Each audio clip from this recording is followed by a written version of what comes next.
probably met most of you, but definitely not all. And so I'm Andrew Wolpe. I'm the COO of Magnify Group. I get the privilege of introducing and introducing myself and welcoming everyone since I was based in Europe for about 4 years. I've been back in the States for about 7 years, but I guess that's my connection. Thanks everybody for taking the time. We're going to keep this as interesting and exciting for all the audience. I know we've got quite a diverse audience, which is great. We've got people from Europe, people from the US, we've got experienced system users, we've got new customers, we've got even prospective customers. So really a great range. So we have tried to customize this to keep it interesting for everyone. There might be elements that do not resonate directly with you, but I think you'll get value out of at least 90% of the meeting.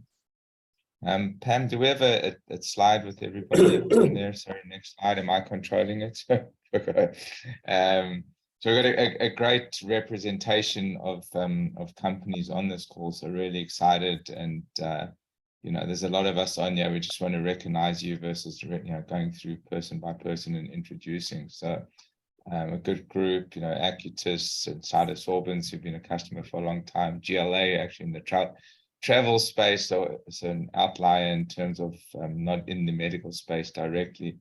Again, not going to go through everything on here, but just really welcome to everybody, and we appreciate your time. Next up, I'm going to have Pam, who will go through carefully the agenda of what we're going to cover, and then we're going to jump straight into a couple of presentations from our customers. Pam, sorry, I didn't do this. You want to introduce the Magnify team quickly, and then you can get into the agenda. For sure. So, good morning, everyone. Just following up in what Andrew said, let me thank you all for joining us today, and I hope you find the presentations and discussions useful and interesting. So this is our team. We have Glenn, he's our CEO. I don't know, Glenn, you want to say hi? Hello, everybody. Welcome. Then we have Susanna. She's our project manager. And Laura McClain, she's our senior account manager. Lindsay, account manager and sales development, and Michele DeMatteo is account manager and instructional designer too. So we are all very excited about presenting our guest speakers. First of all, they are going to be talking about their programs and how they are training a global audience, and also the new feature multi-languages training that is related to this training to a global audience. We will be talking about our new developments, the brand new launch in 2022. Very exciting things happened this year, and we're going to share them all with you. We're going to talk about some specific settings that are sometimes tricky to navigate, so we want to make that very clear for everybody. And we're going to show you what is coming in our system for 2023. At the end of the conference, we're going to have a section for questions and answers. But of course, you're welcome to input any questions you have after each of the presentations, or even to input them in the chat box here in Zoom. Also, we have a couple of questions that were submitted in advance. We are going to address those questions at the end in the Q&A section as well. All right. So it is now my very great pleasure to introduce our first speaker for today. And there is Miss Leslie Van Eel. I'm pretty sure I didn't pronounce it. It's perfect. Yeah, it's perfect. Van Eel. Chanel, all right. She will be talking to us about how NuVasive is training a global team. So, welcome, Leslie. Thank you, Pam. So, hello from San Diego, California, and it's actually a chilly, windy day today. Imagine that. So my name is Leslie Van Eel, and I'm actually originally from Belgium. I moved to California 11 years ago, and I currently work as an instructional designer at NuVasive. So NuVasive is a leading medical device company in the spine industry with a focus on minimally invasive spine surgery. So working on the clinical professional development team in our West Coast headquarters office, I help develop online learning content for spine surgeons to complete prior to attending an instructor-led hands-on training event at one of our international NuVasive locations, as you can see on the slide. Next slide, please. So NuVasive, being a global company with an international team, naturally brings complexities in terms of our LMS strategy. And today, I plan to highlight some solutions we've come up with among our team to both enroll and report on our surgeons' learning progress. Possibly these customized solutions that put our international team on the same page may spark some inspiration for your team. So even if your challenges may be different from ours.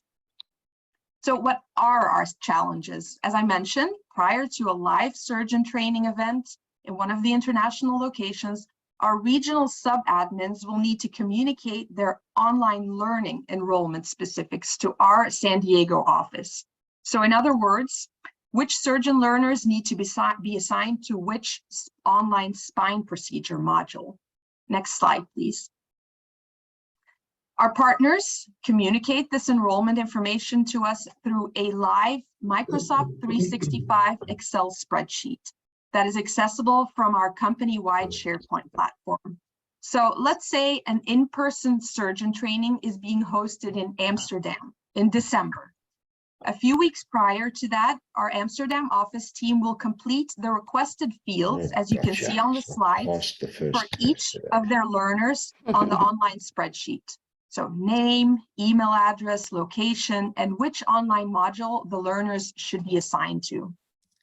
Once they complete that, the team alerts us of a new enrollment request with a message to our general mailbox. With just a few clicks from our side on the Learn-WiseGo platform, we register the learners and assign them to their modules. The learners receive an enrollment message and will be ready to access their online learning. We close the loop by sending a confirmation to our colleagues in Amsterdam, telling them their learners are successfully enrolled. Next slide, please. Of course, our international learning partners, our LMS sub-admins, are very interested in tracking their learners' performance on the assigned modules. So a few days prior to the in-person training events, they access the reporting dashboard feature on the Learn-WiseGo platform to pinpoint who has or hasn't accessed the assignment or completed the assignment. Whoever is having trouble completing or accessing the content is contacted by us and will be urged to complete the pre-learning. Next slide. But as you may already know, not every sub-admin consistently reviews performance, which is where our custom quarterly report comes in handy. So for the benefit and review of both our international sub-admins and other key leaders, we created a customized report based on quarterly performance. Each quarter, my team shares with the organization's different regions a report of their learners' utilization of the online content. Next slide, please. And more than the obvious numbers, we can also use the report to provide additional insights to the team. So for example, perhaps a group of learners didn't have enough time prior to the event to complete the training. Could we possibly enroll them earlier? Next slide, please. Or say if we see that our learners in Latin America demonstrate exceptionally high access and pass rates compared to the other regions, could that tell us something about that local team's communication strategy with their learners? How could our other regions possibly learn from this? Next slide, please. So there you go. I'm happy to have shared with you the workflows we at NuVasive follow to efficiently enroll our surgeon learners and track and report on their utilization of the learning content. Perhaps these solutions can spark some new ideas you could implement to address your unique challenges working with a learning management system. At NuVasive, we definitely enjoy being in very close contact with the Learn-WiseGo team. Shout out to Laura here. And we're always excited to hear of any new features they have launched to continue to make our tasks as instructional designers even more enjoyable. Thank you for your attention. Thank you, Leslie. And there's Laura. Shout out to Laura. She's always ready to help us out. I love listening to your guys' stuff. May I jump in with a question? Is that all right? Of course, yes, please. Leslie, thank you for that. I had a question, and I think it would be helpful to understand you working with a group of users that are very different from the majority of those on the call, I think, which are surgeons versus sales reps. As an instructional designer, what thought do you give to the information that you ask your learners to review, since they're surgeons versus reps? I mean, you know, my thinking stereotypically is a surgeon doesn't like to be tested. They've gone through medical school. They've been through hell to get to this point. Yeah. How do you consolidate your questions? How do you reconcile all of that information? So can I quickly jump back? So you're asking like how we motivate them to complete the modules, or well, specifically, do you test them with questions, or do you give them information for review and pass them based upon what they reviewed? So the content that we ask them to review prior to the in-person event is considered the pre-learning. So the pre-learning is actually to quickly just get them in the mindset for what they're going to be doing in the in-person event. So this is actually already setting them up for success during the in-person event that will take place a few weeks after that. So they are being presented with the procedures being shown to them, how what the best practices are for a procedure.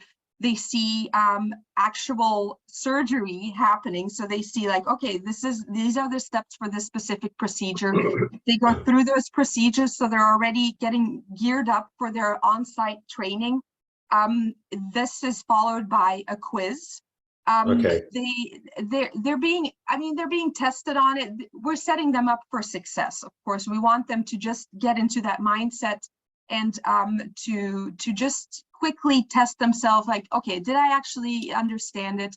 Of course, it's not a fail, or well, they should technically complete and pass the quiz, but we're setting them up for success. So it's just a motivating matter, and to really just get them into that mindset and motivate them to get to the in-person event prepared. Yeah, Glenn, I just to piggyback on what Leslie's saying, I totally hear you. They don't have a lot of time, which is a big consideration for that audience. And so we only, for a procedure, we just have them go through a 5-question quiz. It's pretty simple. It's like, did they get the main points of the procedure that are super critical? We can't ask them to practice medicine or how they would apply medicine. So it ends up being they're very easy questions. We rarely have anyone fail. But we also, for the sales reps, we always duplicate. Just so everyone knows, we typically build our courses in Rise, Articulate Rise, if you're familiar with that. It's pretty rapid e-learning development. So we'll duplicate a version of that, and then we give it to the sales reps for them to have, not as a forced assignment, but in kind of their own kind of central repository, right? Like what is free for them, public for them to review. So that way they can say, hey, surgeon, I am kind of trained on the same level as you. So that's kind of the formula. Yeah. So do I assume then that there's some correlation between the reps and the surgeons who pass, so that, like, for example, Glenn Abel, a surgeon, took this NuVasive information on Learn-WiseGo, and Laura is the sales rep for me. Does Laura know that Glenn was involved and successfully passed it? Is there that communication? That should be the best practice, but I'm not sure that always happens. Typically, it's in a case of if the surgeon didn't complete it, or we're trying to nudge them and not getting any response, then our team, which would be our event planners, are typically working with the reps versus Laura and I don't directly communicate with the reps, but other people on our team are definitely communicating the pass fail, or pass incomplete, I should say. Okay, thanks for that. It's helpful to understand Yeah. that, you know, how you work with surgeons versus reps. I suspected, but I never actually knew. So thank you. Yeah, I had a quick question around that. My name's Kathy. So the quiz that you give, is it part of kind of Kirkpatrick's level 2? And do you give them a post, I guess, the in-person event quiz again, or is it just more of just something for them to complete to give the instructor some more insights for the in-person training? Like, how do you leverage, if you do, the performance on those quizzes? Yeah, so I really wish, as an instructional designer, I really wish that our team were more invested in evaluation. I think just because of the nature of our business and the audience we're dealing with, again, surgeons, spine surgeons are incredibly busy. It's hard to force anything, but I would say, you know, our formula to try to set them up for success, like Leslie mentioned, is really, we use a flipped classroom approach. So the in-person hands-on event with surgeon faculty, which is the didactic, so they're getting the in-person conversation, presentation, and really the hands-on cadaveric lab experience. That the online modules come before that, and so that's really to set their schema, to level set everyone on the procedure before they go to the in-person training. And so that is something that we can't even force them. We can't say, like, let's say they didn't access it, or Leslie showed, gosh, the rep didn't let us know until 4 days before the event. They have cases, surgeries all the way up. They couldn't even complete it. We can't force them not to go. And so I think what you're getting at is, like, you know, how we use the assessments. Do we really share them? Are we using that data? There's such easy questions. We're really just hoping that they consume the modules, because they're very, we have a lot of, I mean, amazing video content. It's cadaveric, some is live OR. We really just hope they consume that. And then after the fact, we are not giving them like a post-course evaluation or quiz of any type. Okay, so it sounds like maybe you just do a level 1, like just to get their level of satisfaction of the program, and where there could be improvements or things of that nature.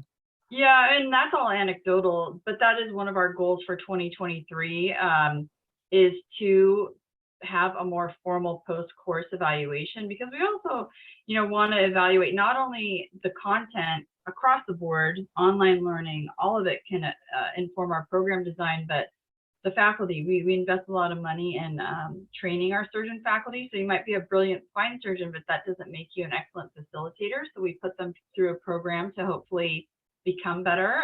And so at any rate, we have a lot of different ways that we could be evaluating our programs, but hopefully at the next conference, we can share what we've done.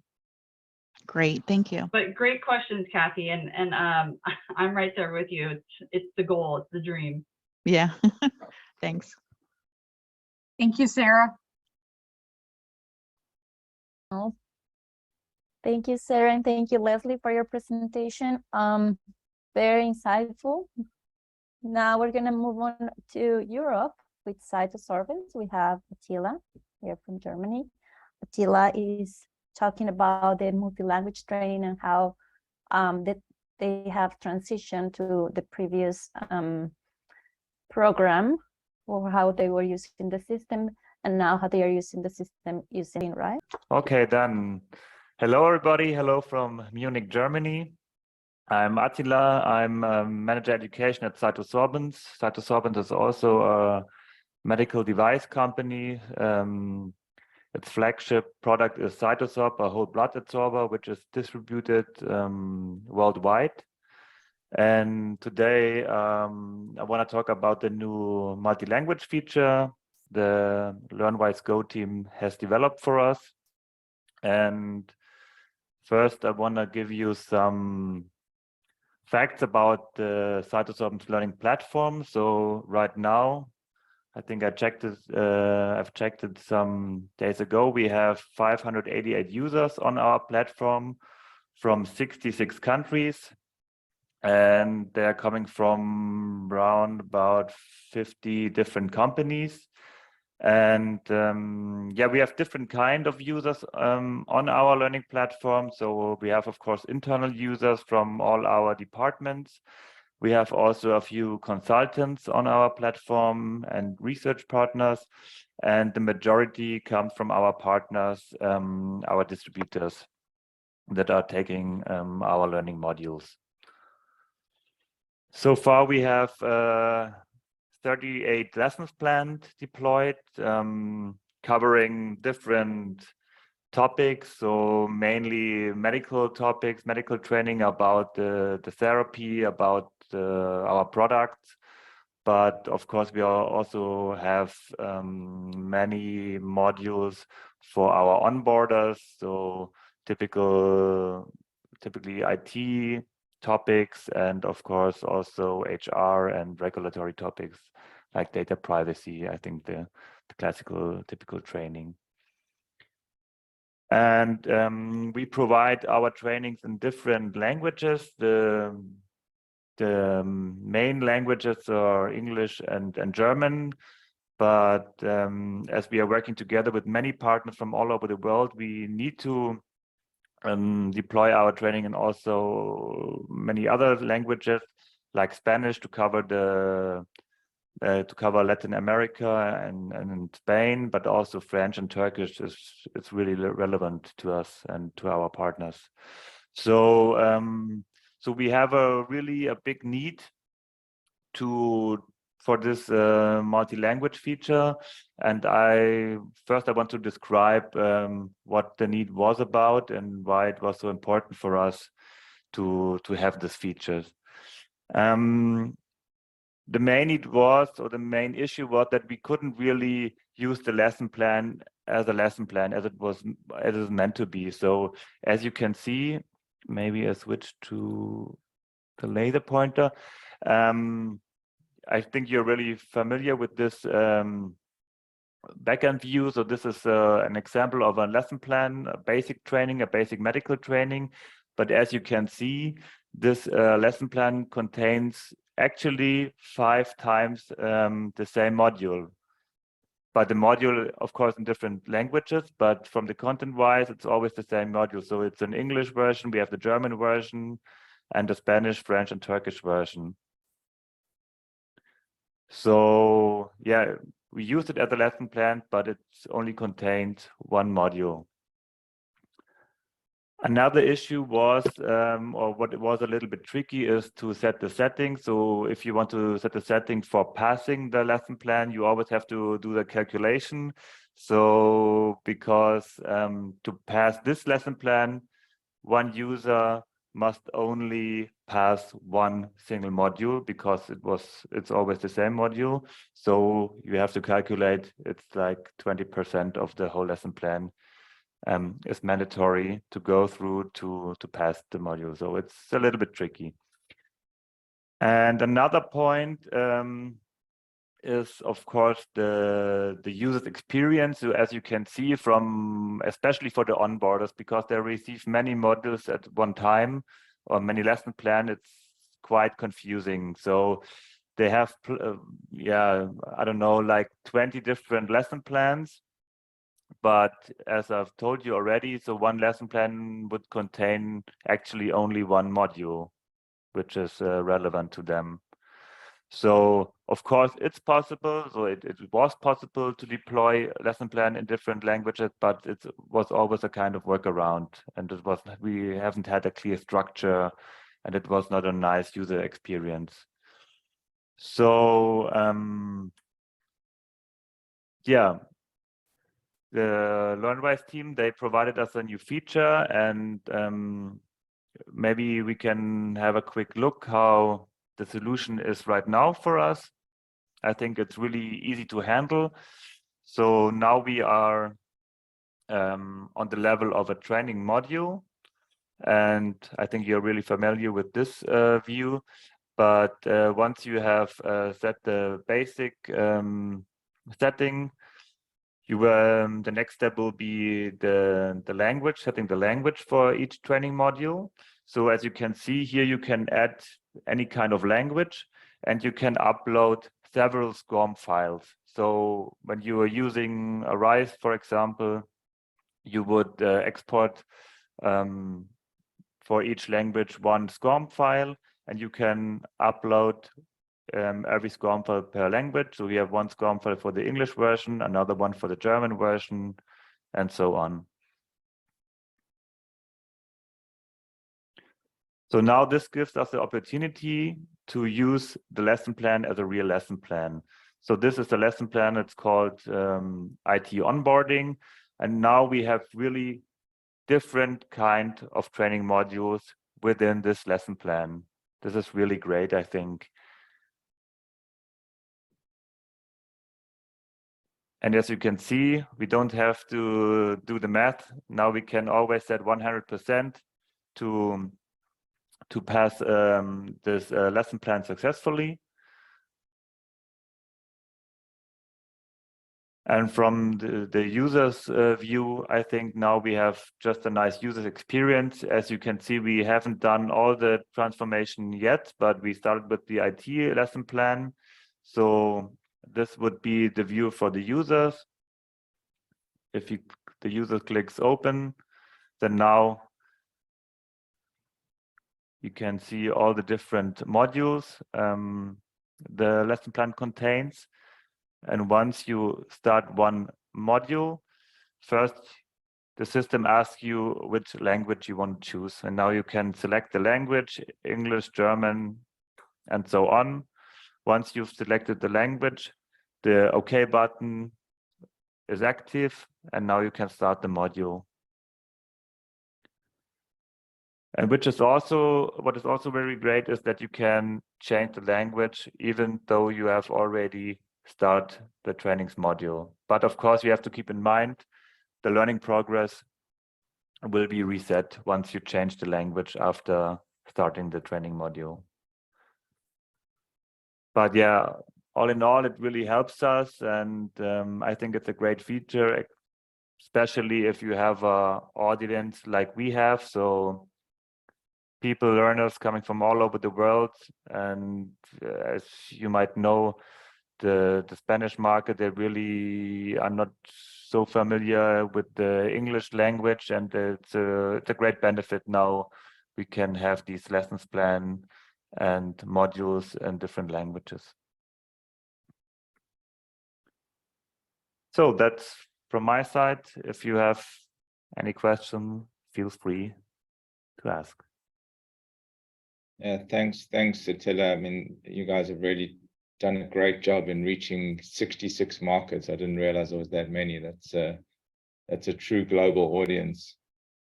So we're glad to continue to help you with these type of features.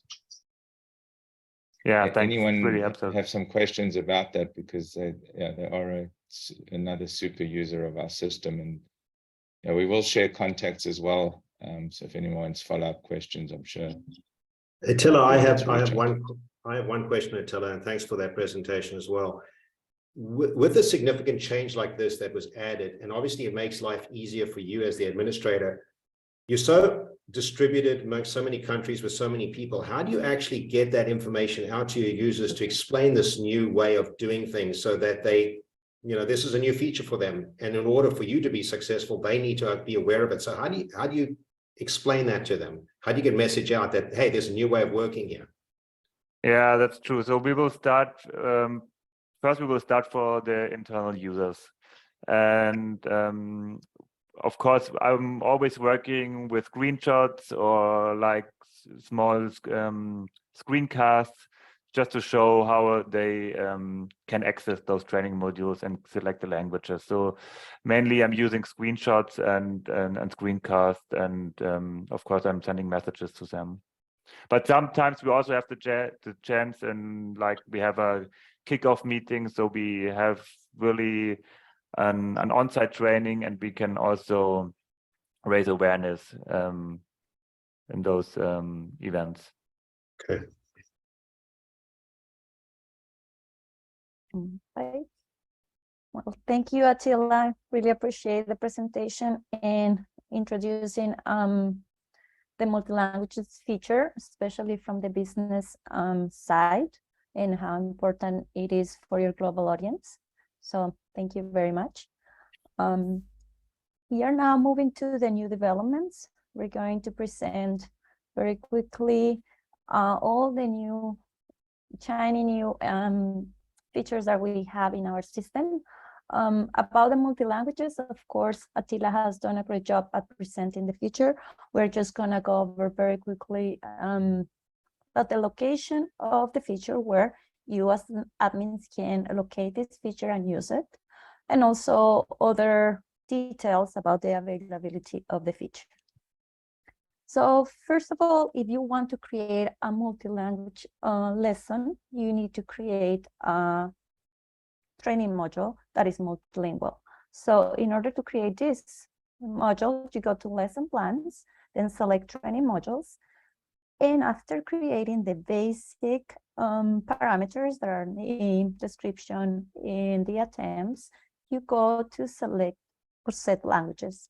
And this is the screen that Attila showed to you. This is the languages selection. Something that is key in this feature is that you don't need to have all the files ready to go. Sometimes what happens with when you are creating e-learning is that you start with a language, and then in the future there is the new need for creating this or adding another language because there is a new open market or a new group of users that don't speak necessarily English. So then the training module is going to be open, which means you can in the future add an additional language, and then this additional language is going to appear as an option for users that haven't completed the lesson. So if they go and open again the training module, even if they are in progress, they are going to have the options to select the new language. Also, if you need to remove a language, you can come here and that update is going to be visible for the users too. As Attila mentioned as well, the user is going to be able to select and change the language, and you just have we have just this dialog that says be careful, because if you change the language, your progress is going to be reset. This is a cool feature that allows the user to, maybe if they made a mistake when they started and they didn't mean to put the content in Turkish, they can come back and change it. All right, that is with regards to multi-language. We have another very cool feature called Users Progress Widget. So this new widget appears only for the users on the user's site. Before, well, in the past, where we created this feature, we had an issue that the users were only able to see the progress or completed lessons if they went to the lesson plan listing, and then they go to the completed tab, and then they were able to see what lessons were passed, what lessons were failed, and how the progress was. But it was not that crystal clear or how this progress was, or there was not that sense of achievement. So some of our clients brought to our attention that it will be very cool to incorporate a visual way to present this progress for the users. So we created this feature in the dashboard for the users, and in here they are going to have a visual representation of how much progress has been made towards accomplishing the training program. In this feature, the user can see all the 6 different indicators of if they have not started, if they are overdue, if they are in progress, if the signature is pending, or if they pass or fail. Something important is that they can have this toggle in between number or percentage. So if a user prefers to see the percentage of completion, they can just toggle in between those options. And to make the data more accurate, so we present to the user the possibility to select only the mandatory lesson plans, or also incorporating the optionals. So it's going to be a different data and different number if you incorporate all the assigned lessons versus the ones that are mandatory, that are sometimes the most relevant for the user and also for the admins. I don't know if you have any questions regarding multi-languages or users progress widget before I continue. Pam, I do have a question. For the user progress widget, is it an optional feature where an admin can activate or inactivate for the user to see? Thank you. That's a great question. Yes, we can inactivate this. And the main admin, I think, is the one who can inactivate this feature in case you don't want to, if it is not relevant to you. We have customers probably here in the call that are using credentialing only. So they don't need this widget. So you can turn it off and it won't appear for the users there. Okay, thank you. You're welcome. Okay, another of the new features we're presenting today is viewer, or where are the files being used within the system. So in the past, we had an issue that an admin wanted to check a file and make sure that, let's say, there was a problem with the RISE file and they wanted to replace this file with an updated version. So they will go to the central repository and try to look for this file, but there are very similar files, and they want to make sure that this file is the one that they want to replace, that is the one that is being used in the relevant lesson. So the way in the past to check what file was being used is to go to the lesson plan, to open the training module, to check what is the name of the file there.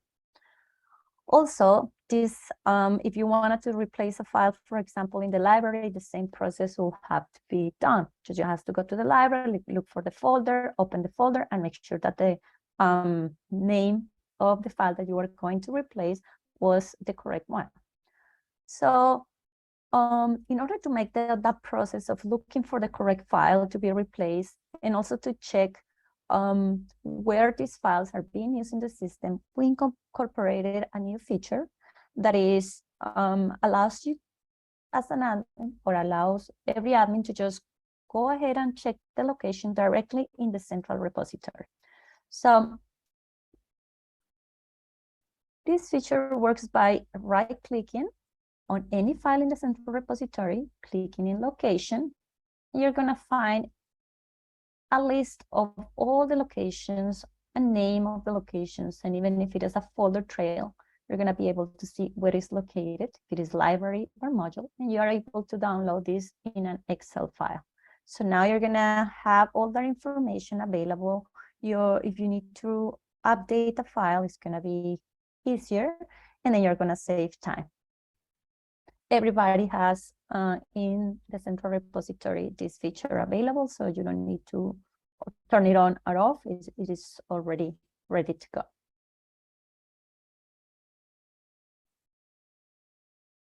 All right, so now we're going to talk about the Power BI reports.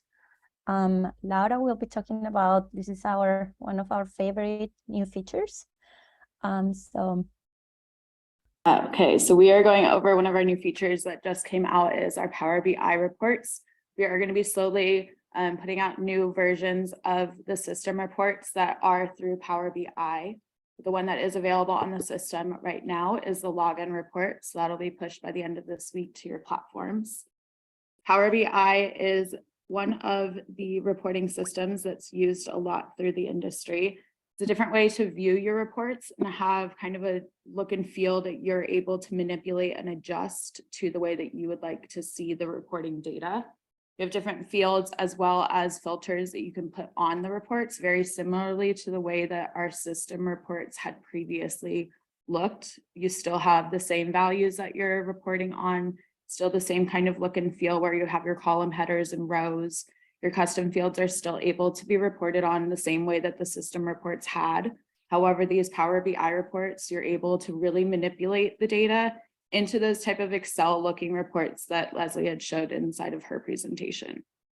So with this, our login report is now available. You'll find it very similarly to where you'll find the system reports. It'll be underneath the dashboard ones, which are kind of a visualized look and feel of what these reports can show as well.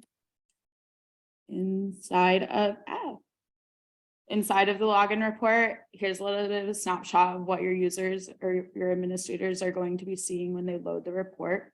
You'll be able to see an easy view of how many users have logged in each week or month, as well as pie charts and bar charts going through each user group or individual user. There's still the sub reports on your login report that will show the user's inactivity logout, or if the user clicked the logout for themselves to exit the platform. There's also the ability to schedule these reports still to your inbox and export to Excel. Try not to go too fast. Inside of these reports, you are able to customize them completely to the way that you would like them to run, or you can just take the version that shows when you load up the reports. There are filters that can show the last login date or specific date values that you'd like to see. The different forms of fields that you can report on, still your custom fields that are available, or maybe the group ID name or their first name, last name, or username. Still be able to schedule the reports to your inbox, and then the visualization charts that are going to be available there. You can put in pie charts or see the reward value of it as well. Next is not necessarily working.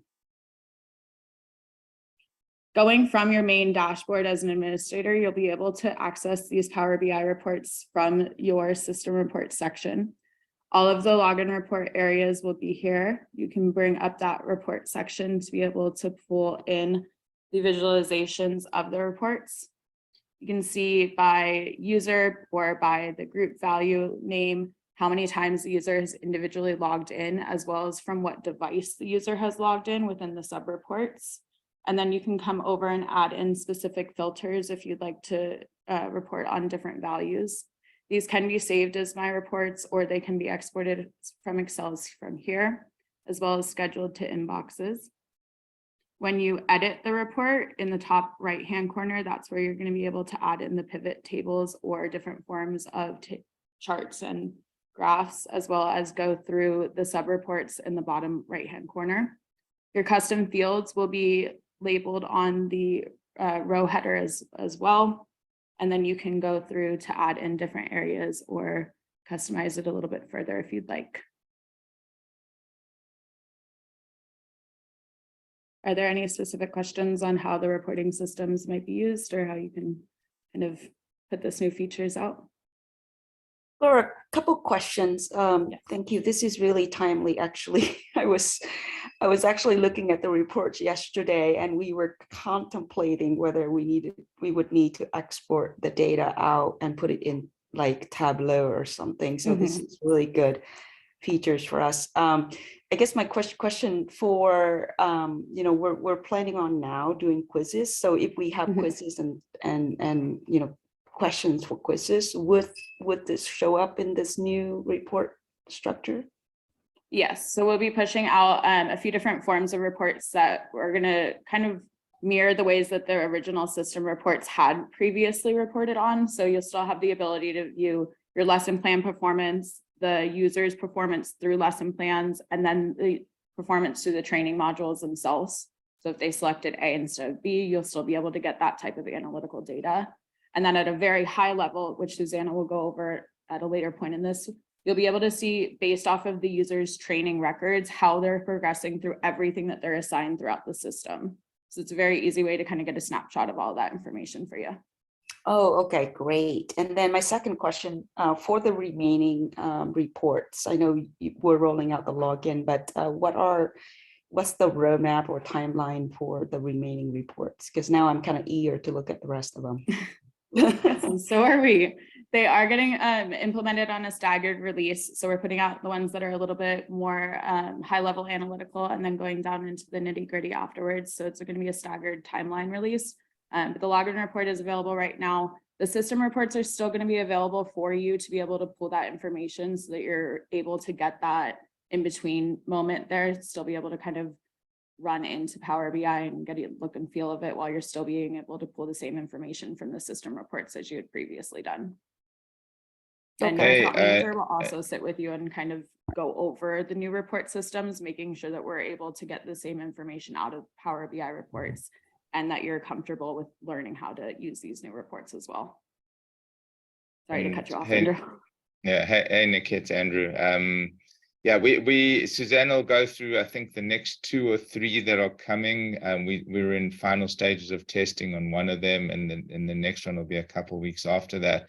But we will put together a roadmap, yeah, based on the reports coming, and share that with you, because obviously you have a high level of interest to see, and we have that roadmap. We just need to attach timelines to it.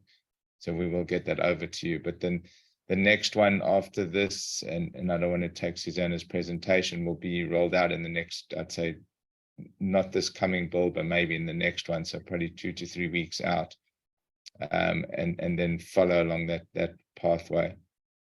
Okay. Yeah, no, thank you for the additional information. I wanted to find out the roadmap, because before we invest too much time in trying to build our own Tableau reports, you know, if it's already built in as part of the platform, then we rather not invest in doing our own reporting. So yeah, thank you. Sure. Quick question for you. So as far as Power BI goes, is there going to be overlap in terms of, you know, what system reports get generated into Power BI reports? Will we still have access to the original reports for a certain time? Because we have a lot of reports running through, you know, things like SSRS using the existing reports. So I wanted to make sure we're still able to use those. Yeah, there's no plan to turn off the existing reports. Yeah, definitely not until we have all the data recreated in the Power BI solution. And even then, we won't turn them off until all our customers have either recreated what they need in Power BI, or we've helped them to do that. So there's no plan on removing what we already have until you guys are completely up to date on Power BI, and we have all the reports available for you that you could possibly need. Great, thank you. So yeah, we won't leave you in the dark, that's for sure. Right, you would still be able to pull the same information from the login report on the system reports as you would from the Power BI report on your platform right now. Okay, thank you. Nice and seamless. Well, thank you, Laura, for your presentation. We're going to listen now to Lindsay. She's going to talk about other developments that were launched this year. Hi, good morning, good afternoon, everyone. My name is Lindsay, and I'm a U.S. account manager here in San Diego as well. So I'm going to be talking about our new Assign All feature for our users' certification packages, as well as credentialing courses. As Pam mentioned earlier, we do have a few clients on here that are solely using just the credentialing packages. So this applies to their platform. In addition, we do have some of our European clients as well who have created their own certification packages within the system, which also applies. So the objective of this new feature was for anyone who wanted to either self-register and automatically be assigned to the courses. This would then save some time for the administrator that knows that they want to implement every user to have access to the credentialing courses, as well as the certification packages. In the past, we have implemented a assign all to lesson plans, as well as for any library folder assignments. So with that, we wanted to go ahead and make sure that it has the same application to our only credentialing package clients. This is just a snapshot of when a new user wants to register. That can be turned on or off at any point if the administrator would like. Here they're able to input all of their user information and then automatically be prompted to set up their account. The certification packages, as well as the credentialing courses, can be found on the left panel. There you'll see your LearnWise certification packages, as well as your internal team certification packages as well. There you'll select which certification package you would like to assign. You would then select assignment. There will be an icon in the top right corner that'll say assign all. You would then be able to select it, and any user that is added into the system afterward would automatically be assigned those packages. If at any point you do want to turn the feature off, you would simply just have to select unassign all. This will not remove the packages from the users already that were assigned, but any users that sign them afterward, moving forward, will have to be manually assigned by the administrator.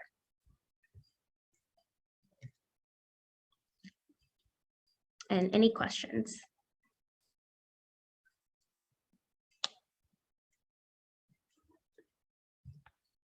Next, we are going to discuss a console for sub-administrators moving forward. This has been applied in the past for all of our users, of where the administrator has the privilege to console into any user's platform. This way they can visualize and see what the user is seeing, similar to the user's gadget that Pam reviewed earlier. You'd be able to see what they would be viewing on their platform. We would like the same logic for our sub-administrators, which was requested by a few of our clients. So we went ahead and we implemented that. Sorry. Good. We implemented that for our sub-administrators as well. As a lot of you are familiar with the platform, you are able to have as many sub-administrators as you would like, with only one main administrator. At any point, you're able to console into their account using the same icon for consistency.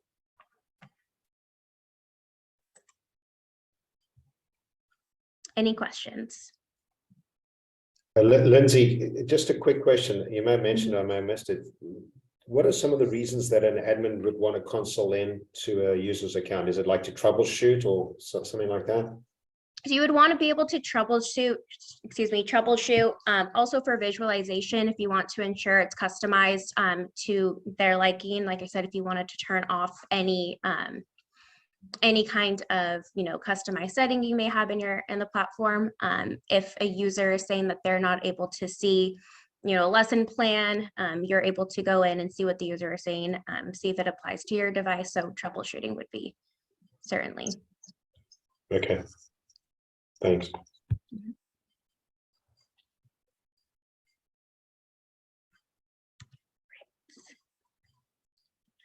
All right, and then the next feature that we have implemented is the audit trail for past users manually. The audit trail and past users manually, it's not new to our system, but together we have implemented for you to go into the audit trail and see whether or not a user has been passed manually and by whom. Audit trail reports will contain details that include date, time, and user information associated with the transaction. Why is it important? It's important for all internal auditing purposes, and also for FDA compliance as well. The ability to pass a user manually is simply that you are able, as the administrator, to pass a user manually through any training modules or lesson plans. The reason being in which you would want to pass a user manually, which we have implemented, is just to allow the administrator a little bit more control over the content that they're putting out, and the ability to assist a user in moving through, say that they have already passed the course, and something happened, they are able to pass the user manually on to their own discretion.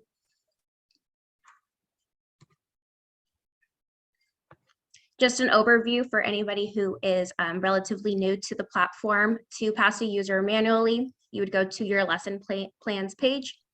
You would select the three icons on the right-hand side and then select the check mark icon.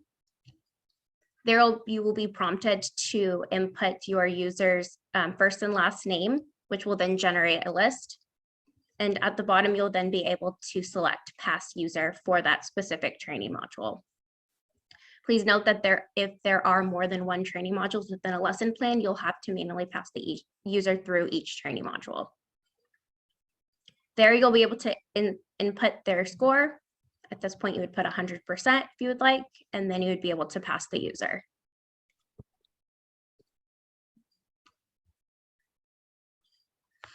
The audit trail can be found similar to what Laura said earlier under the system reports. You would select the audit trail. And there you'll have a drop-down menu of where you'll be able to see past manually training module. This is important if you want to see as an administrator if any sub-administrators have passed a user through the course. That way you can then, if there are any questions pertaining to why, that would then be able to be generated and prompted, so that there's just, like I said, a little bit more system control with the administrator. We are also able to select from which date to date, as well as select the specific lesson plan that was passed as well.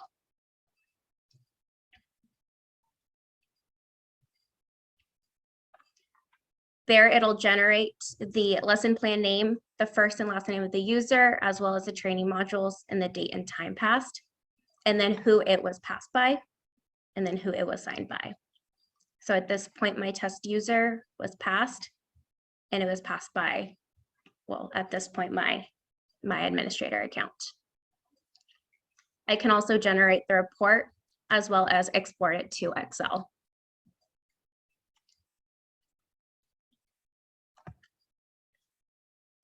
Are there any additional questions for the audit trail or to pass user manually? Lindsay, just to go back to what you said, the pass user manually is really helpful. Yeah, if you have a user who's stuck on one item within a lesson plan, or for whatever reason they couldn't get through it, you can actually go in and make that change to pass them. And I think quite a few of our administrators have used that. The audit trail component is great because, yeah, when that happens, you now have an easy record to go in and see, who did it. Maybe it wasn't you as the main admin, maybe it was one of the sub admins. And that way you can always go back. And that is part of the FDA requirements, is to have a trail of these type of transactions. So yeah, thank you. Yeah, we're very, very happy with that feature and the ability to track it. Well, I hope everyone had a great break. So my name is Michele DeMatteo. I'm an account manager in Europe, and I'm located in Germany. So I'm going to be talking about the system settings. Oh, wait. Can you click next? Oh, I can't. So I'm going to be talking about the different types of training modules and the deadline settings in our lessons. Oh, no. Okay. So we have three types of training modules. There is score modules, and we have content only and content with a test.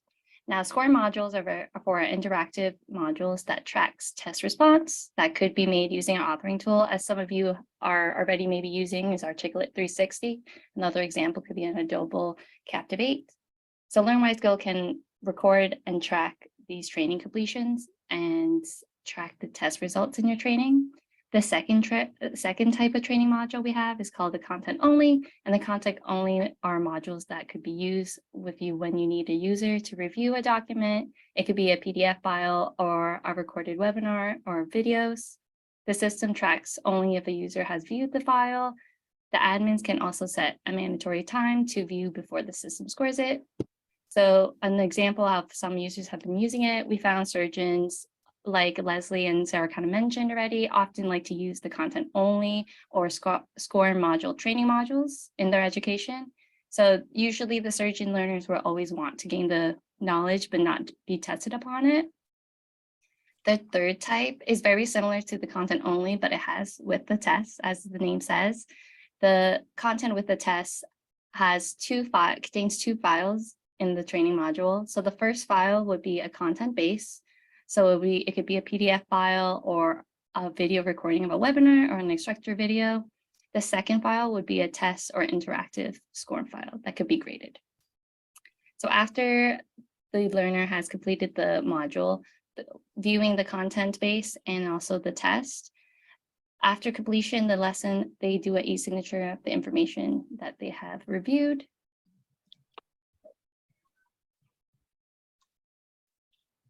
Does anyone have questions for the different training modules that we have?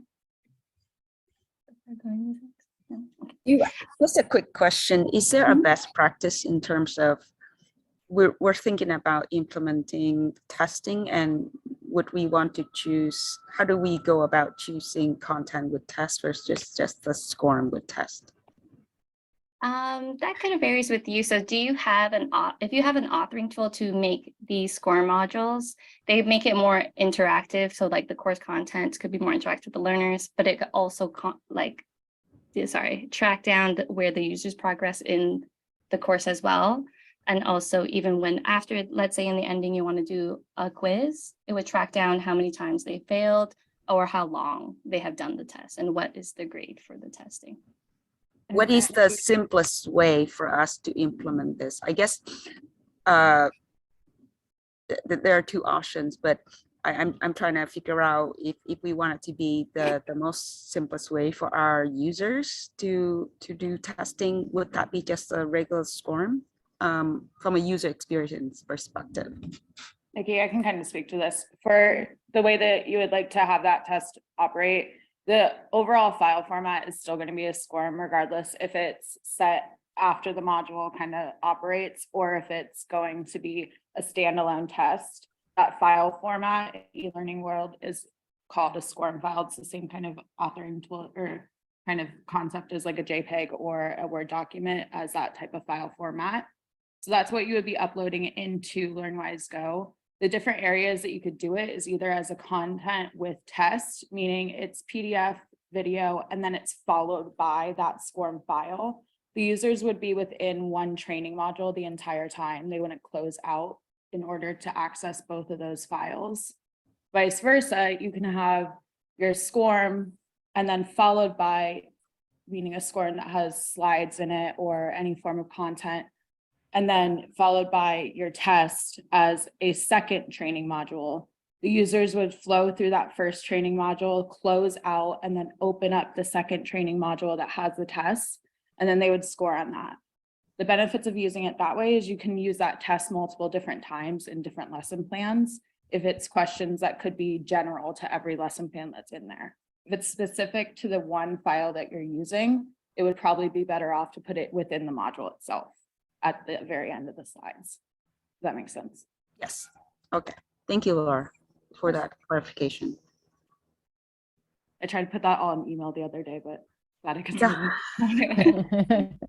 yeah, I have a feeling we can have many more conversations about this. Yes, this is a very long, detailed conversation that we need to have. But yeah. Laura, not putting you on the spot, but I think it's a fair question for everyone as we go. We're not really in the business of promoting a particular SCORM authoring tool, but would you say that there's one right now that's taking the lead that for future investments for our clients, if they don't have it, should consider it? Yeah, I mean, Articulate is definitely the corporate leader. It has an amazing support board behind it, and it's very user-friendly to learn if you're not familiar with it beforehand. Storyline and Rise are both underneath Articulate, so very similar to how Microsoft has different programs underneath. Articulate has different programs underneath as well. Your Storyline is going to be very similar to how a PowerPoint program would look and feel. You have slides, your users progressing on a linear path, versus Rise, they're progressing on a sequential path. It's really good for mobile, and it's very similar to how you would be building a website. You have blocks that you're choosing. So it kind of just depends on how those different forms would flow best for the module itself. When it comes to adding questions to it, both are very simplistic to add the questions. Storyline will give you a slide that you can add your question text to, and you can decide the point value that it has. Whereas Rise is a little bit more just copy and paste your question text. You can have multiple response, free response, or just a true false question. And then you can export that out to put it into LearnWise-Go. So regardless of the tool that we're picking, though, to develop these tests from LearnWise-Go's perspective, it's just really the function is still the same, right? We're just importing the SCORM format. Yeah. Okay. Yeah, so you're just importing the SCORM format. So there's a few different authoring tools that are available. Like she said, there's iSpring, Adobe, as well as Articulate. That are the main three. That doesn't mean that there aren't other ones available as well. The overall file format that's being pushed out is SCORM. And then there's a few settings that are essentially the language between that file and the learning management system that you're using. So you'll get those from your account manager. And then if you're using maybe a third party, you can always share those with them as well. but that's how the file would end from the e-learning authoring tool to LearnWise-Go or an LMS. Got it. Thank you. Hey, Nikki, it's Andrew. What do you know what tool you guys are considering? Because yeah, there are other tools out there, but the ones where we can provide the most support are Articulate and also Adobe Captivate. So we highly encourage you to stick within those two. I think Captivate is ready for a Mac team. It's better suited. But the one we definitely prefer is Articulate. Yeah, we are using another partner to develop these contents for us. And I don't think they're using Articulate or Adobe. I'm trying to remember. I think there's another tool that they're using. Okay, we should get, and I don't want to hijack the presentation here, but it does apply to anyone who uses a third party. Get us a sample as soon as possible to start testing out, because if the settings are off, we need to go back to them and work with them to get the settings correct. Yeah. I just remember they use Storyline 360. So that's Articulate. Okay. Oh, is that Articulate? Okay, perfect. Yeah, that's good news. All right, good. Okay. All right. Yeah. Perfect. But do get us a sample of one of those files sooner than later to test if you haven't done that already. I think we did some, but yeah, I think with the quiz or the testing, we're going to have to do more of that. But yeah, we'll get it to you guys as soon as possible. Thank you. Well, thank you for the question, and Laura and Andrew for helping. So the next part I will be talking about will be the different ways to set your lesson plans deadlines. So the first one would be set days. So it's used to assign users to complete the training at a certain amount of days. So for example, if you want all your assigned users to have the same amount of time to complete a training, you would just have set a number of days that you would like everyone to set it. If you want them to have a deadline, you would check the course set to expire. If you don't want them to fail just from not being able to complete the set days, you would not click on the course set to expire. Now, the second option that we have for a deadline is called set date. A set date is used when you want to assign a start date for the training. So the administrators will have the option to assign a due date. If not selected, the user can complete the training at any time. So for example, if all of your users want to have the same deadline, you would add a deadline and check course to expire. If you would like your users to have an unlimited time of completing the training, you would just leave the due date blank. So the third option is the course set to expire. It's a hard deadline. So once the dates or the date passed, the lesson plan will be changed to overdue. If the users do not complete the lesson plan within the days or the date, the user will have the opportunity to complete the lesson plan. Otherwise, they will fail. Does anyone have any questions about the deadlines for lessons? So just to clarify, if you select course set to expire, would that fail them if it expires at that? If say your set days is 7 days, and it's set to expire after 7 days, would the user then fail if it's selected course set to expire? So if it's set days and click course to expire, so after the 7 days, the user be considered as fail, and they won't be able to access it. Okay, so that's a hard stop. So yeah, very important if you want to, again, how you want to treat the end users and who the end users are. Again, if they're internal employees and it's compliance training, or it's customers and it's product training. So you really need to think about your audience when setting up these different parameters. Yeah, Michele, I have a quick question. This is Sarah. If you're doing set days, so for example, we actually have a situation with a lesson plan like this currently, where we're giving them 14 days to complete a training. So let's say for that lesson plan, we set it to 14 days. and then they don't do it. What happens? Does that fail them? Like how? And then of course they're surgeons, so we do have to give them another opportunity. But what would that look like? If you want to give them an open opportunity, you can click, if you click the course set to expire, there is another option, which is called an overdue date. And it will allow the users to complete the lesson plan after the due date. So, but their status would just be considered as overdue, but they wouldn't be failing that lesson plan. With extension period, sorry, with the course set to expire as well, you can offer that leeway period too, so that after maybe 7 days or 14 in your case, the users would go into an overdue status, maybe for a 5-day period that they can come back into the system to take that overdue to a pass.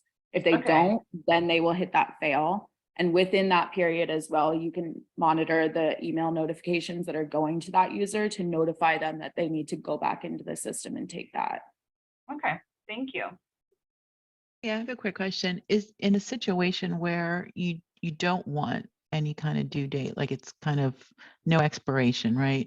Is there an option to have something that's just there's no due date as well, or?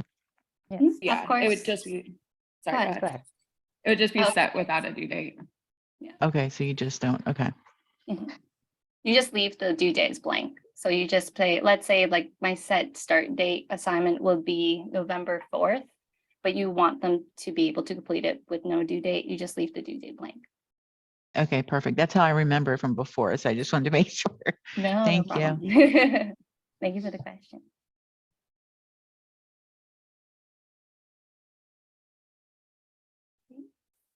Thank you very much. I'll give it to you, Pam. Okay, Mr. Wolpe will be talking Right. about single sign-on options. You have the control of the screen now. Thank you, Pam. I think I have control. Do I have to accept control? Sorry, it says I No, can you control. go ahead. So you can see it. Okay, great. You can. There we go. Okay, good. So this is, yeah, it's kind of, I don't know if it's in the right section of the presentation. It's almost a standalone section. But something we really want you as our customers, prospects to consider is a single sign-on. The single sign-on, and I'll get into details, but what is it? What are the benefits of it, and how does this get implemented? And I'm going to click to the next slide. So here are some questions for you to consider when you're thinking about a single sign-on. Yeah, is your team accessing multiple company software platforms? So, for example, do you have a CRM, an HR system, potentially a leads database, multiple systems that your team are getting into? In order to do that, are they getting frustrated because they've got multiple different logins, so usernames, passwords, URLs that they've got to hit? And then I don't know if you're going to be the administrator of all these systems, but are you tired of resetting these passwords or people asking for usernames, even though it can be done through the system? If you're answering yes to any of these questions or all of them, then single sign-on could be something you want to consider. So what is it? It's the ability for users to sign in from a single point of access. And I've got a screenshot of Okta here, which happens to be, in fact, Kathy's on the call here. They're a new client of ours, and we're going to be building this interface for them.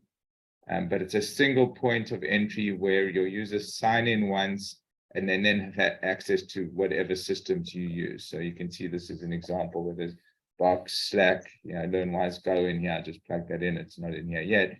But literally you log in, it's secure, and they can click through to whichever system they want without having to sign in again.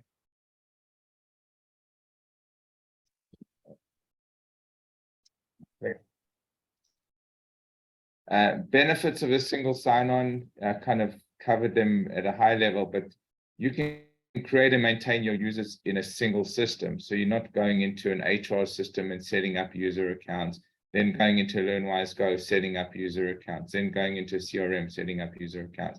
You can set them up in one place and maintain them in one place. If someone leaves the company, you only have to make them inactive in one system. If someone's role changes, you change that role in one system, and it pushes through to the other systems.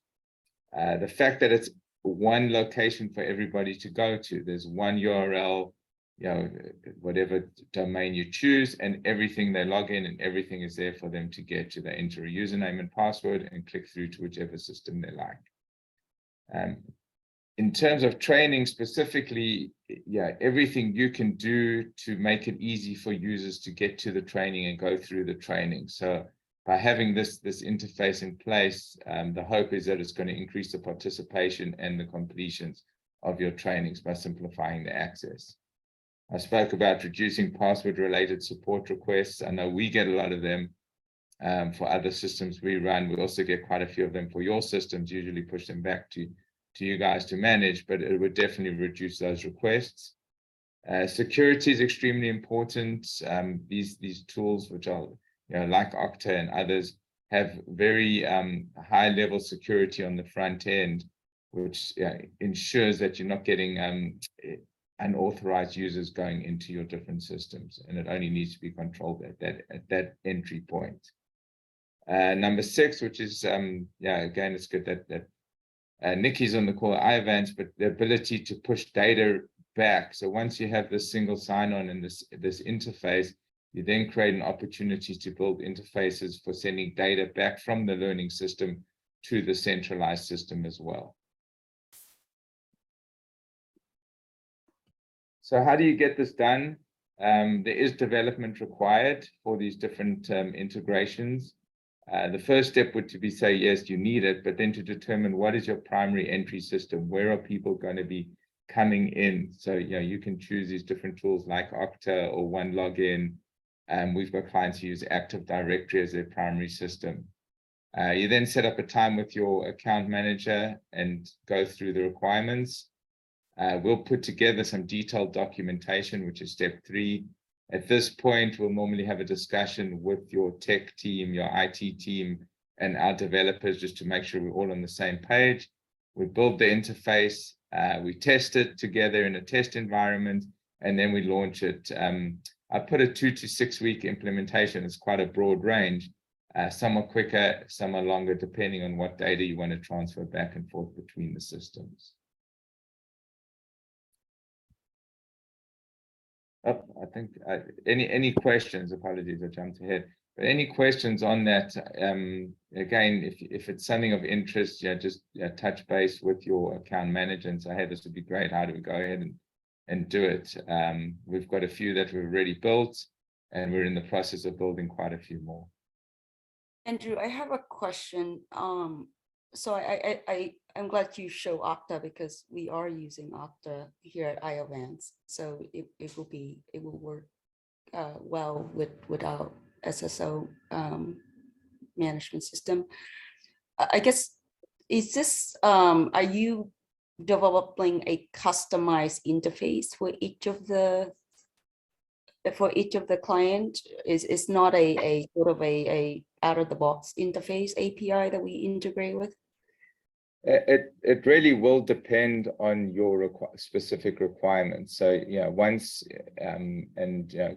Kathy, who we just started working with, is using Okta. So we're going to develop for her team specifically that API may or may not work with your Okta requirements. We don't know until we actually take a deeper look. I would say you'll definitely be the beneficiary of some of it working, so the timeline will be shortened. But I cannot say that it'll be just a plug and play. There's still some testing that we would have to do. Okay. Yeah, that's what I was wondering, whether it's just going to be a plug and play at some point. Because I think it's going to be pretty generic for us. My second question, Andrew, how does this work with our partners, external users? And this is a good, I know we've been back and forth on this with you guys, and it is a challenge to have both a single sign-on and a direct login within the same platform. It creates some confusion because your single sign-on, everybody is going to, you've got this Okta little login screen, which would be branded for Iovance, let's say, as the login entry point, and then the user would click on the Learn-WiseGo element. So that would be one group coming in that way, but then you've got another group who's coming to either a self-registration or the Learn-WiseGo login page.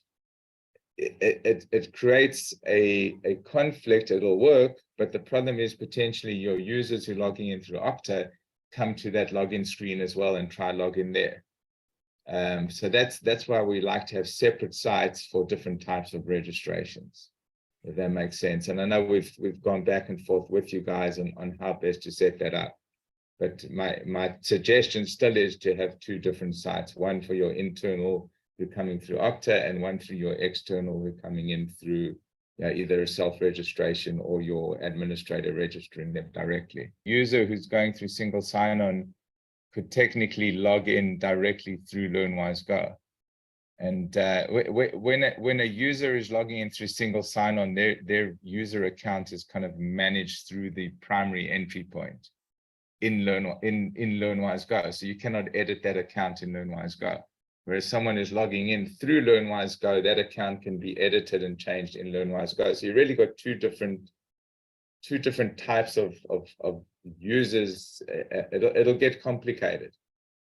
I'm not saying it's impossible, but I'm saying that our suggestion is to have two separate sites. One is your internal user Learn-WiseGo platform, and one is your external user Learn-WiseGo platform.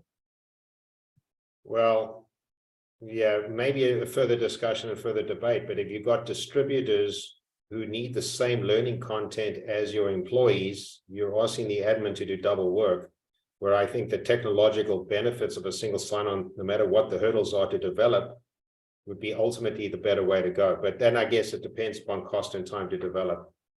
But that's just a personal decision. I personally would want a single sign-on that works for both distributors and employees and work through the technological hurdle than to have two separate sites. Just a debate there. Yeah, but you're talking about a single sign-on that works for both. That's different from one is a single sign-on and one is not a single sign-on. So I don't know, Nikki, we can definitely, I know we've got some calls coming up with you guys to kind of really map out these interfaces, and we can get into the details there and figure out the best way to do this. Yeah, I mean, I think, Andrew, my preference obviously for us is to have one single place for us to manage users and not go to two different sites, right? So I think that would be ideal for both of internal and external users from a user experience perspective, because it will get really confusing to direct one user to go log into one page and to have another user go to a different page. On top of that, having to track and manage two different systems or sites, I think that will be much harder for us to do. So yeah, if we have a way to seamlessly have one interface for login for both external users, and have also the ability to also, co-locate the data, I think that would be ideal. Yeah, I know Laura has some calls coming up that will be on, and it's actually a great case study for us to work through and figure out. So we will find the right solution. Thank you.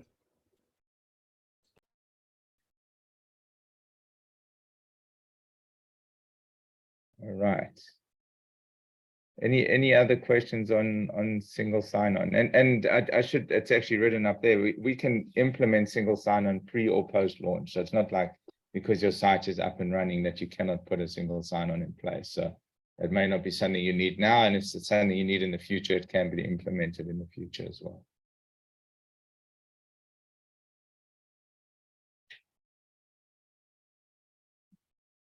Okay.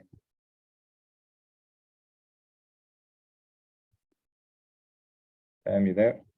I am here, just waiting for you to finish. Didn't want to interrupt. All right, so next in our agenda, we have our pipeline for the 2023.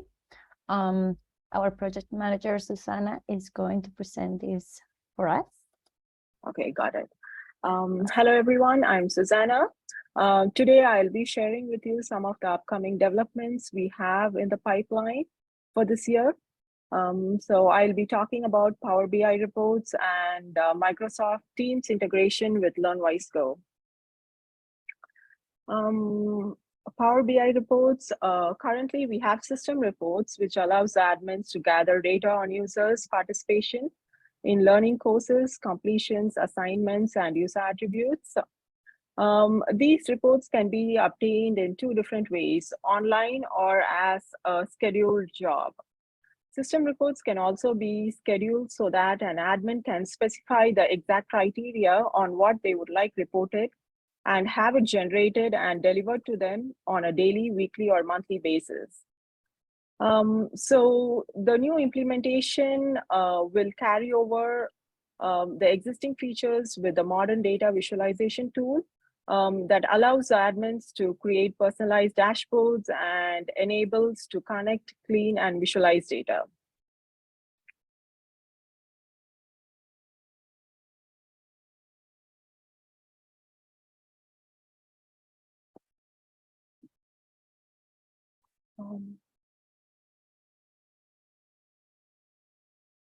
Pam, can you help move on to the next slide? Sure. Okay. So the next integration with Power BI will be lesson plan progress report. The Power BI report will display new fields for groups and categories, in addition to all fields currently present in the system reports. So the groups column will show the number of groups the user is assigned to, and the categories column will show the number of categories assigned to the lesson plan. The assigned groups and categories will display in a tooltip when the user hovers over the number of group and categories.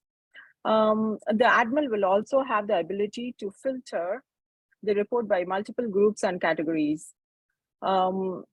We also have the option to export to Excel, and we also have the option to schedule this report.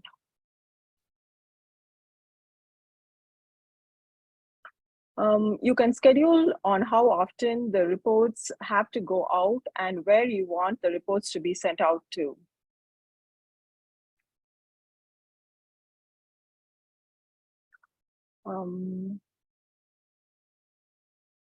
So the next report that we will be integrating with Power BI is the user performance overview report.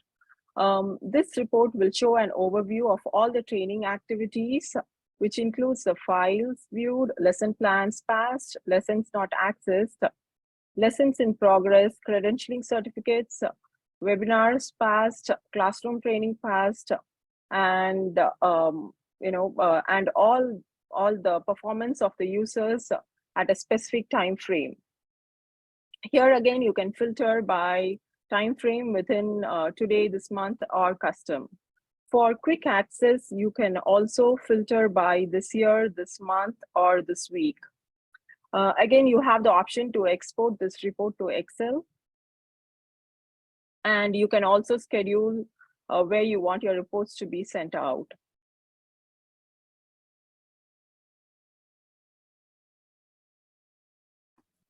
Quick question. Yeah, sure. Sorry. Can we configure to have the report instead of sending it via email to another location, like a file share, for instance, or? Right now, you can only send it out to inboxes. Okay. Yeah. Any other questions?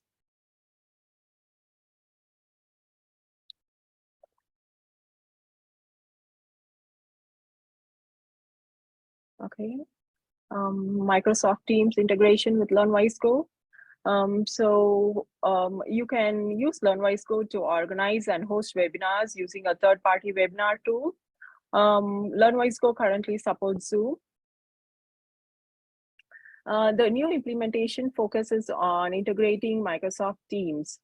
To schedule webinars with Microsoft Teams in LearnWise-Go, the admin can configure the settings, entering the required details like the email, number of attendees, the API key, and the API secret.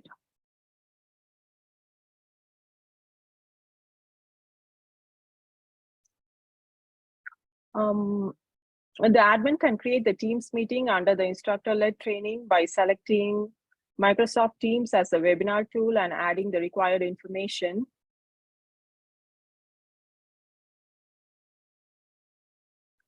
The Teams meeting is created. The Teams meeting that is created by the admin will be displayed on the screen, and clicking on Start will launch the meeting. Once the event is created and assigned to users, an assignment email will be sent out to users with the option to accept and decline. The users can accept or decline the meeting from the email, or they can log into their account to accept the meeting from the ILT assignment screen.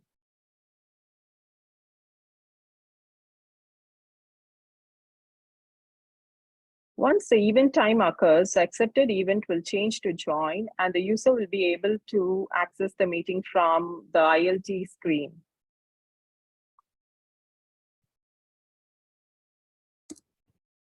Any questions? This is Kathy. So we use Microsoft Teams for our meetings.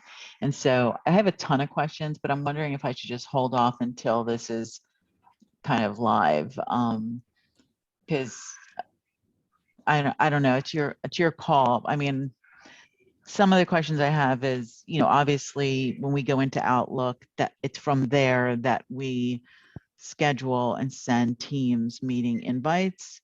And so if I'm going into LearnWise-Go to schedule an instructor-led, say, webinar via Teams, is it going to be reflected in my Outlook as well, and participants' Outlook? Like, how does that look? Does that make sense, that question? Or? Yeah, you will have the option to add it to your calendar. Okay. So if they get that invite from LearnWise-Go and they accept it, they'll have then an option to add that onto their Outlook. And then when that day comes, would they have to join through LearnWise-Go, or can they join through their Outlook? And if they go through their Outlook, will it be reflected in LearnWise-Go? No, currently they have to log into LearnWise-Go. Okay, so that would be communicating to them that they would have to join from within LearnWise-Go to get the proper, I guess, credit for participating. And sorry, Kat and Susanna, I should know this better because how it works with Zoom, but I believe what they add to Outlook, when they open it there, it'll direct them to LearnWise-Go to launch it. It won't launch it in Teams. So the Outlook calendar will actually send them to LearnWise-Go. It's not going to send them to Teams. Yeah, they'll have a link to LearnWise-Go and they have to log in and access it from LearnWise-Go. Good, that's helpful. It's kind of similar to the flow of how you entered this webinar. It would just be emails sent from LearnWise-Go instead. And then similarly to how they would be accessing lesson plans, they would have a link that would be sent out from the email that would get them there. Okay, perfect. And then obviously they'll track that the individual participated through to the end to then tick the box that they did it within LearnWise-Go. Right. Okay. And that the only reason this hasn't been released yet is that very point, is that the Teams API is not sending that information yet. Okay. So yeah, we're waiting for that to get it. It's technically still in a beta, which is kind of strange considering the amount of people who use Teams. Yeah. But they're still not sending back that information. So we know at this point have no way of capturing that. And that's why we haven't finished this API implementation yet. So it's, we've mapped it out, we've got it ready. We're just waiting for Teams to provide that, and then we can get it implemented. Okay, great. And if you wanted to do like a post-Teams webinar quiz, it would kind of go back to what we were talking about before, where you would develop sort of a standalone quiz or test. And you can actually attach that. You can attach that directly to the webinar. So when the webinar is finished, the test will be pushed out automatically. Oh, perfect. Okay, great. Okay, I can't wait. That sounds And good. you can add due dates to that as well, so they don't have to finish it immediately after the webinar. Maybe they get 2 days to do it. Perfect. Okay, thank you.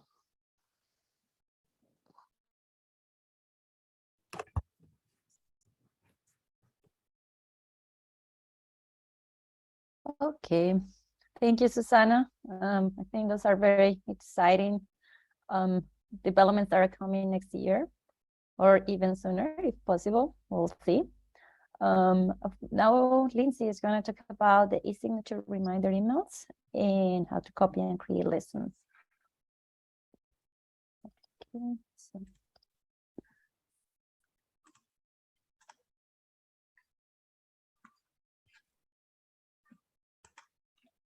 Oh, there it goes. Hello again. So I'm going to talk about our e-signature reminder emails. So first, what is an e-signature? And this applies to a lot of our clients that use lesson plans. So an e-signature is an electronic signature, and it requires the users to sign electronically after the lesson plan is completed. Why it's important, it is for FDA regulations and compliance, as well as auditing purposes. It also shows that the signature, it verifies that the user that is taking the lesson plan is actually, in fact, the person who has completed or passed. So the e-signature reminder email, if at any point a lesson plan for a user is stuck in progress, sometimes one of the ways to troubleshoot is to see if the user has completed the e-signature at the end. That can be shown in when you're creating a lesson plan. You can select the icon of whether or not they need to complete it, and if they do, it is required for them to pass. If at any point they complete the lesson plan but do not sign it electronically, they will receive an email that a user can go in, or that the admin can go in and communicate with them that the lesson plan will need to require an e-signature for submission in order to be marked as complete. Like I said, this is a great tool for all administrators in case they're wondering why some of their users are stuck in progress. Another tool that can be used to verify whether or not the user has been stuck in progress is through our system reports as well. And that will be through the e-signature lesson plan completion tab, and you're able to go in and see by lesson plan who has or signed the signed with the e-signature. We do have an expected delivery date to come out within the next couple of months, if not sooner. So that will be implemented very soon, and all of our clients will be notified when they are. Are there any questions in regards to the e-signature? If at any point too, this template, like all of our other email templates on the system, can also be inactivated as well. So you do have control over that. And this feature is really being developed based on demand from some of our existing customers, because they found people haven't completed their e-signature, and then their module sits in a pending status and they cannot understand why, even though it says pending e-sig. So this reminder already, people get an email as well, if you haven't done your e-signature, you need to go and do it, which will then complete the lesson plan for them. So it is an important update. Thanks, Lindsay. Get it on my personal email right now, and I'm even triggered to sign it. It's another way to just communicate with your users. All right. So next, this was also something that was requested by a lot of our clients, and that is the copy and create lesson plans, preserving assigned users and groups. So the objective of the copy and create, first and foremost, is to, when you're creating a lesson plan, if you want to, as it is, reassign, copy and create the lesson plan so that you do not have to go in and reselect all of the parameters from the step 1, 2, and 3. It's going to save the administrator time and effort to not have to reselect the users or groups. To copy and create the lesson plan, you can go into your lesson plans. There you'll see the icon to copy and create that you can select. Once you select that, it'll automatically prompt if you would like to reassign all existing users and groups. You'll also be able to modify assignments once the lesson plan is created. You could select yes and all users and groups assigned. Your admin can then add or remove as per the usual process. If you select no, it'll function as is. The remaining steps would be to then select the parameters that will already be defaulted from what they were previously in the existing lesson plan. So you just have to review that and make sure that's correct. You would then flow to the selected training modules, and you will see that the original training modules will already be in place. You, of course, can manually deselect or add if you would like to make any additions. Once that's completed, you will then be set to assign users, and then you will see that there are already users that were assigned per the previous lesson plan. As mentioned, at any point, you're able to unassign any existing users. However, if you do have multiple users that were already assigned to lesson plan, it'll save you the time and effort to reselect them. You will then select finish, and then that will take you back to the lesson plan creation page. Are there any questions in regards to the copy and create? So just a comment on that. Yeah, we've always had the copy and create function. It just never, when you've copied and created, it never pulled the assigned users over with it. So by pulling the assigned users over with it, it almost acts as if you have some kind of a recurring training and you want to do that every year, you can literally just copy and create and then finish, and it's going to get reassigned to all the existing users again. So I know the recurring lesson plans is something that's come out from a few of our customers, is something that they'd like to see in the system. This is a good step in that direction to make that a little bit easier.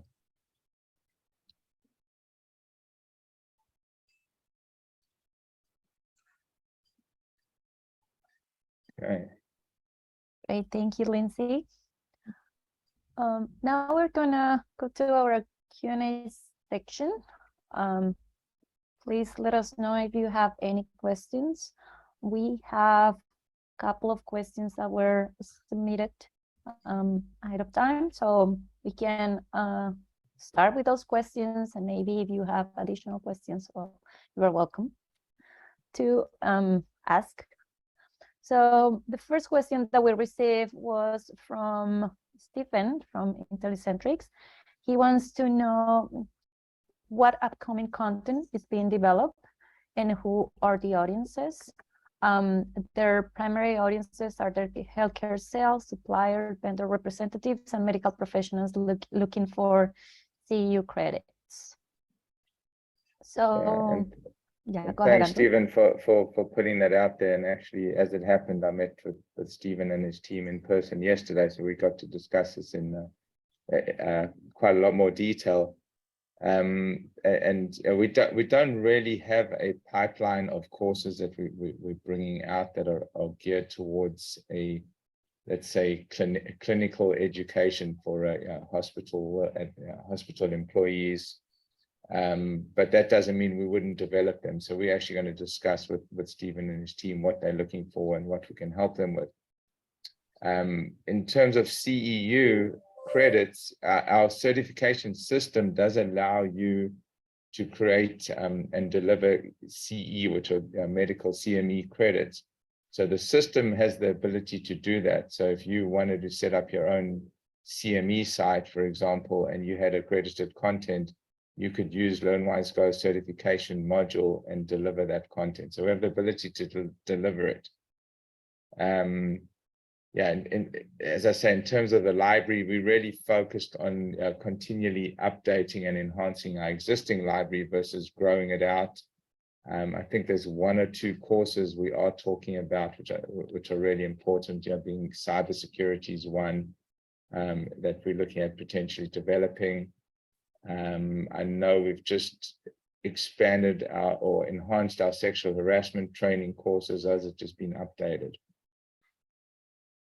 I'm not sure if anyone else on the call has any specific courses that they're looking to get developed in their in the compliance world, but we would definitely look at those and potentially build them out. Okay. Thank you, Andrew. Another question came from Joanna from Acutus. And she is she's asking about the reassigned training. Specifically, she gives the example of harassment training to employees. And she's asking if there is any plan on developing this feature to reassign trainings. So I talked it again. I think I mentioned with what Lindsay showed with this copy and create and assign is definitely a step in the right direction, and that's a piece we are building out. So you'll be able to take, let's say, sexual harassment training, and literally copy and create it and reassign it, and you could set a notification for yourself to do this on an annual basis, and that way you can copy and create it. You can always change out the content. Potentially the content needs to be updated, potentially some users need to be added or taken out, and you can do it that way. We don't have mapped out yet a firm plan to create a reassign, like an automatic reassign. It is something we're talking about. I know Cytosorbents and Attila's here.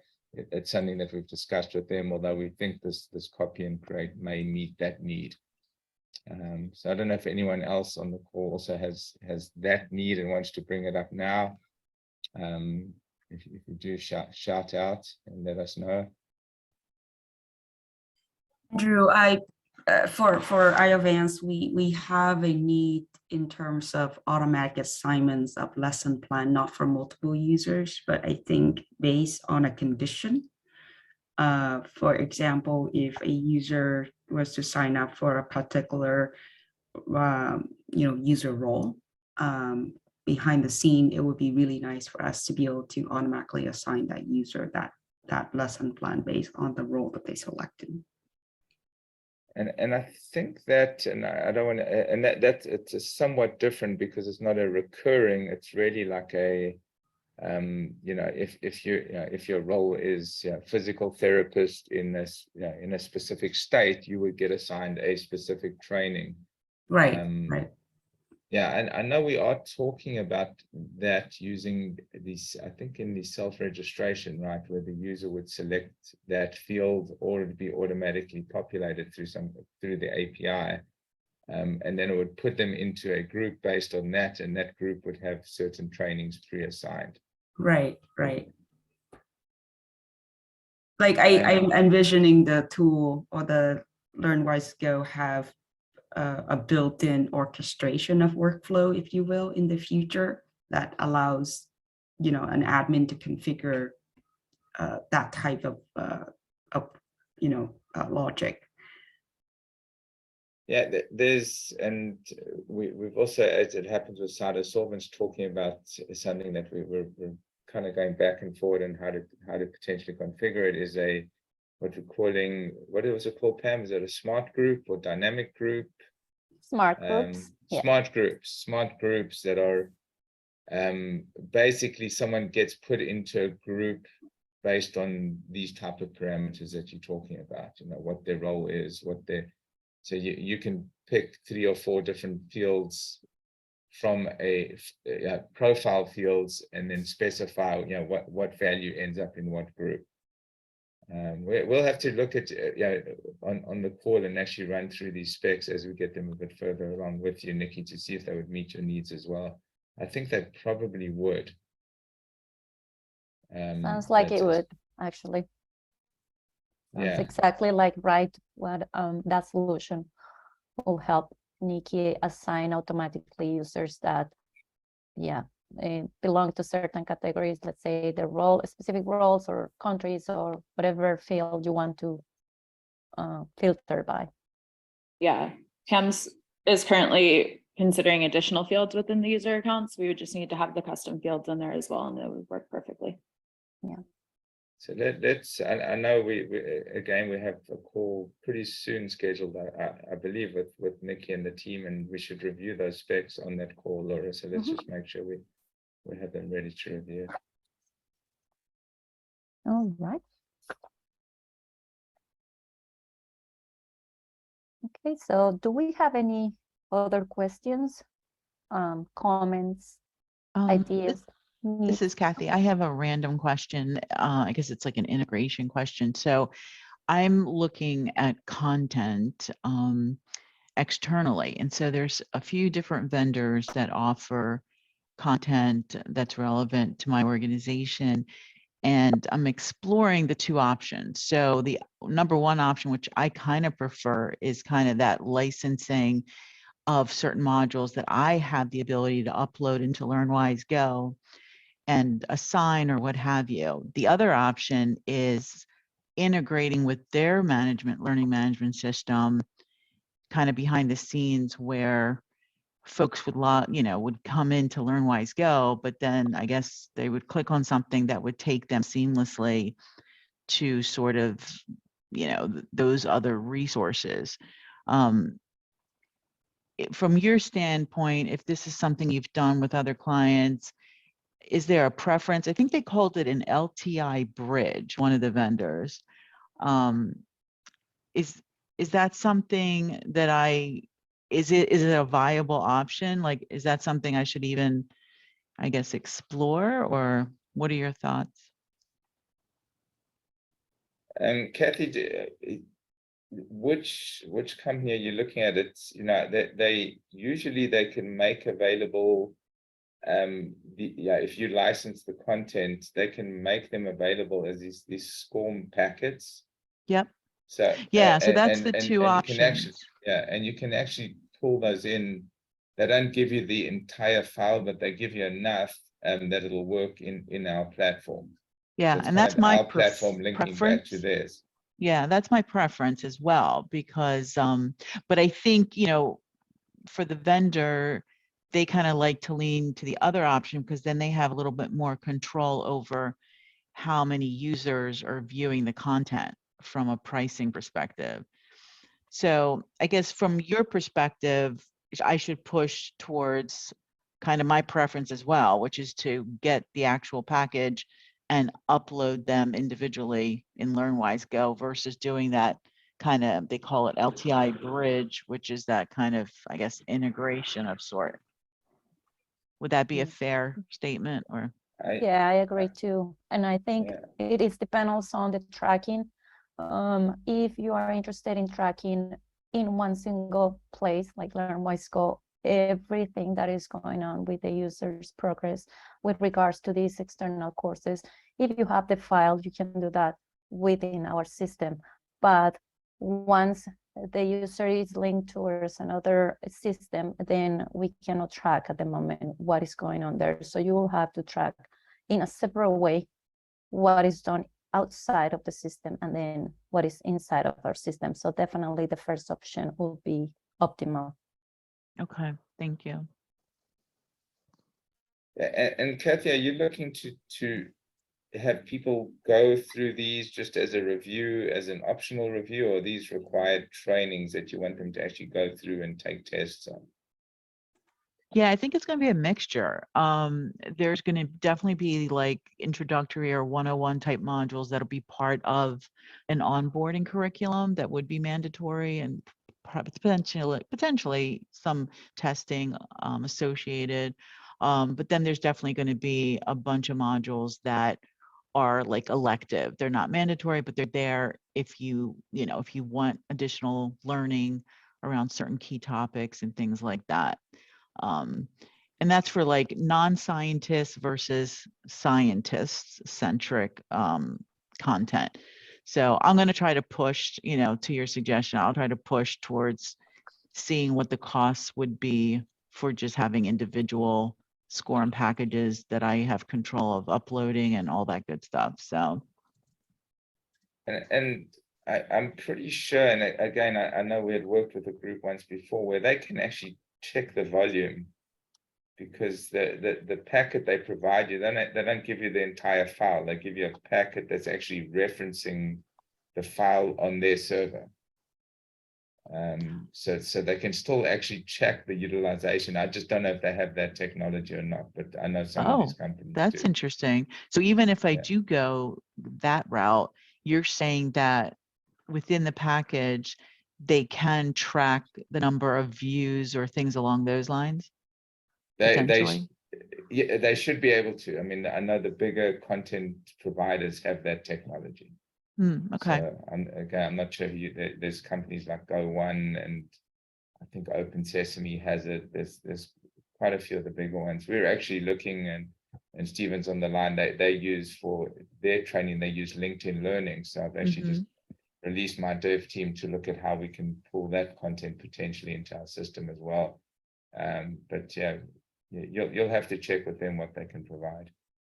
Yeah, definitely keep me posted on LinkedIn because I know our HR team is looking into that.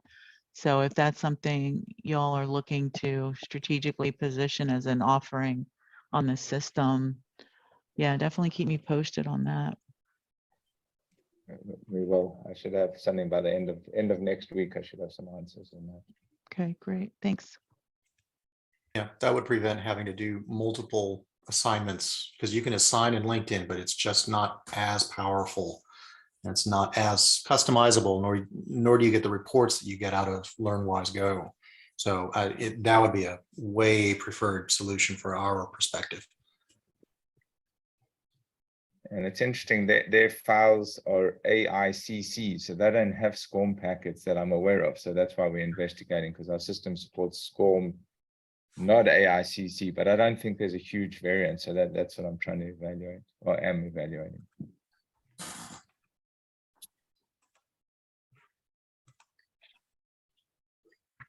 All right. Do we have any other questions? Comments?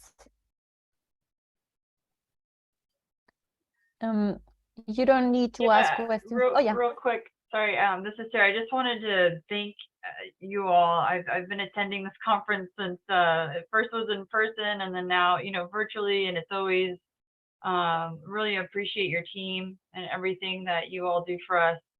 And Laura, you always help us all of the time, and Andrew, you too. Occasionally we've had Andrew help. So thank you so much. It's really been enjoyable. Thanks. Thank you. It's always great working. Yeah.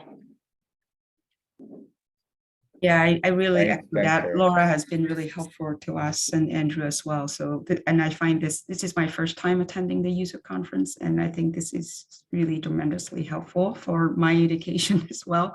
So this is great. Thank you so much. And just to kind of pile on here, so I'm a repeat client, but this is my first meeting that I'm going to, so shame on me. But it's definitely been super helpful and informative, and I look forward to continuing to work with the team. So thanks. Thanks, Kathy. Hey, this is Steven, first time caller, long time listener. Big shout out to Lindsay as well, and also to Andrew. Lindsay, I appreciate all the help that you've been giving us and guiding us, and all the help that Andrew is doing to help us integrate with our application as well. So thank you all very much for this. Thank you, Thanks, Steven. Steven. Great to have you on. Yes, also Anyone from my else? side, a big thank you to all of you. It was really interesting, even though I missed some parts because I was a little bit busy at the same time, but thank you very much. And I also, and all Cytosorbents, I really appreciate the work with you guys and the support, and I think it's a really fruitful partnership. Thanks, Attila. All right. Well, thank you very much for the comments and questions. And this is not the only chance you have to ask questions or to give us ideas. You can always reach out to us and to your account managers for any comments, questions that you have with the system. Now we're gonna invite Glenn to close the meeting. Glenn, you're still there? I am.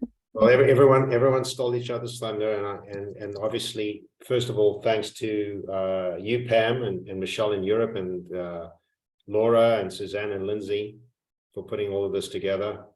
And to the point that a lot of all of you have made, you know, we've been having these user conferences for over 15 years. And we always believe at the end of the day that the best improvements we can make to our platform come from you, because we don't use the system. We really don't. You do. We just develop it. So at the end of the day, that's what this is all about. So we take notes, and we're going to continue to improve the system based upon your input. It's not on our input. You are the guys and gals of the idea creation. So we thank you for that. It's so important to continue to keep involved throughout the year as well, and we'll do that. And we'll see you again formally next year. But thank you so much for your time, for the Europeans staying up late. Thank you. And for the rest of us, I guess we'll look forward to lunch. So thanks, everybody.